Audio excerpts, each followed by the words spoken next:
Hello everyone, welcome to How to Solver. Today in this video, I'm gonna show you how to use magnifier for quick zooming.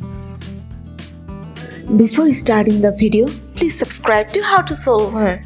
So, let's go. For this, you have to press on your Windows with plus option.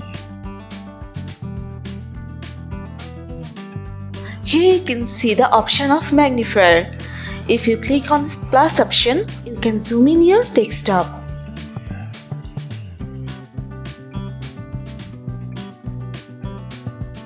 Or if you click on this minus option, you can zoom out from your desktop. And you can also press on Windows plus for zoom in and Windows minus for zoom out. If you open this settings option, you can speed fast and slow of your magnifier. That's it. So this is how you can use magnifier for quick zooming in your laptop. So guys, that's it. You can do this.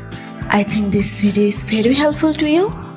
If it was, then give a thumbs up and hit the subscribe button. And thanks for watching.